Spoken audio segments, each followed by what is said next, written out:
A lot of talk this week about the economic impact of that new iPhone being released by Apple. Take a look at this. J.P. Morgan estimates the iPhone could add $3.2 billion to the nation's GDP in the next quarter alone. But the Federal Reserve is not counting on Apple. They also announced some steps this week to boost the economy, embarking on a new round of what's known as quantitative easing, which is bond buying, $40 billion of mortgage-backed securities each month to help boost the economy. George, I'm just taking a guess that you're not a big supporter of this.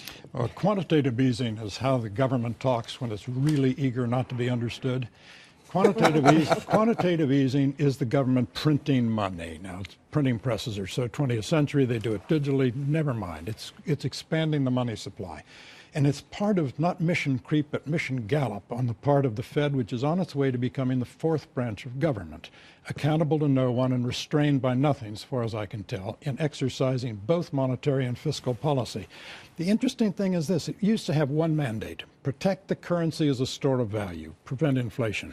Then we added a second mandate: maximize employment. Now we've forgotten the first and concentrated solely on the second, to produce trickle-down economics. The whole point of this is to drive people out of bonds and into riskier assets, such as equities. Great effect on the stock market, where the equities are owned by a tiny portion of the American people, in the hope that the wealth effect, as the stock market goes up, will cause the wealthy in America to spend and invest, and the results will, guess what, trickle down to the rest of us.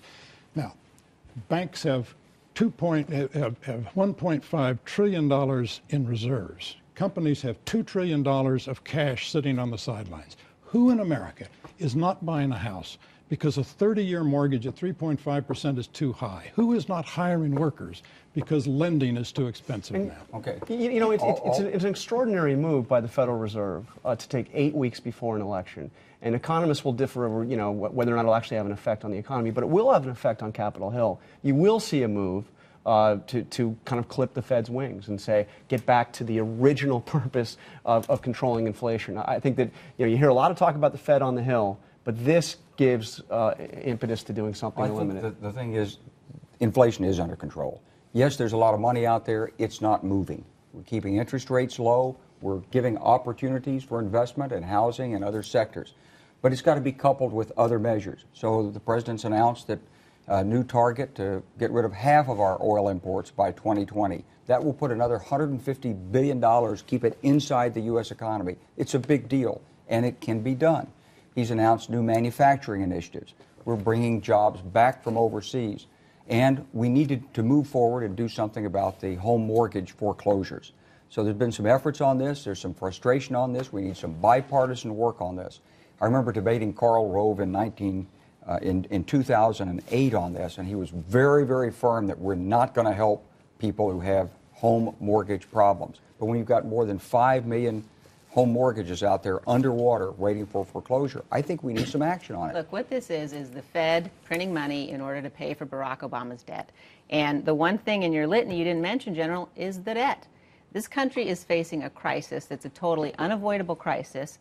$16 trillion we hit during the Democratic National Convention. And the extent to which this president has shown absolutely no leadership to deal with it, you've now got the Fed stepping in. You've now also got another credit rating agency in just the last 24 hours downgrading the United States of America. That has never happened before, and we've had it happen now twice on President Obama's watch. Gwen, we got about 30 seconds left. So Liz brings it back to politics. What I'm saying is that you look at this completely through a political lens. Ben Bernanke, every time he steps up and doesn't do something like this, people go, oh no, the markets go down. He comes up and he does it, and people say, aha, this is a way of getting the president elected. The problem is that nothing he announced this week is going to make any difference in the next 7 weeks, except it's going to create the idea that something is being done. And that's what I think everybody here is talking about, this idea that something is being done. Well, not necessarily something that will have an immediate effect. But it's an economic argument. I mean, it does have a political impact because we're in the middle of a presidential campaign. But when the Fed is printing money in order to buy debt, you know, it's an economic Thanks to all of you. The conversation will continue online. General Clark, Liz Cheney will answer your questions on Twitter @General Clark and @Liz_Cheney.